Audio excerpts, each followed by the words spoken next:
আসসালামু আলাইকুম এভরিওয়ান, কেমন আছেন সবাই? আশা করি অনেক ভালো আছেন। আমি অনেক ভালো আছি।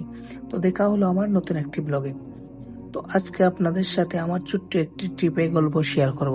এবার আমাদের গন্তব্য হলো চট্টগ্রামের বিখ্যাত পর্যটন কেন্দ্র পতেঙ্গা সি বিচ। আমরা প্রতিদিনের মতোই মুরাদপুর চলে আসি। সিনজিওয়ালা মামার সাথে কথা বলে ভাড়া ফিক্সড করে যাত্রা শুরু করি।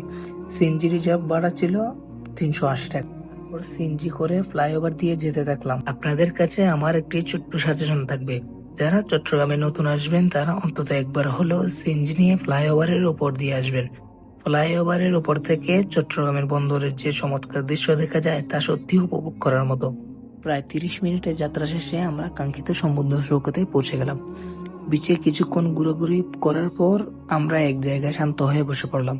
আমাদের মূল উদ্দেশ্য ছিল সাগরের বুকে সূর্যাস্ত দেখা। বিচের পাড়ে বসে হাওয়া খেতে খেতে সানসেট দেখার যে একটা ফিল, এটা যারা দেখেছে তারাই বলতে পারবে। বিচ থেকে উপরে উঠে আমরা আরো বেশ কিছুক্ষণ সময় কাটাই। এরপর রাত 9টার দিকে আমরা বাসার উদ্দেশ্যে রওনা হই। আজকে ব্লগটি এ পর্যন্তই। ভিডিওটি আপনাদের কেমন লাগলো তা অবশ্যই কমেন্টে জানাতে ভুলবেন না। দেখা হবে পরের অন্য কোনো ব্লগে। ততক্ষণ পর্যন্ত ভালো থাকবেন, সুস্থ থাকবেন। আল্লাহ হাফেজ।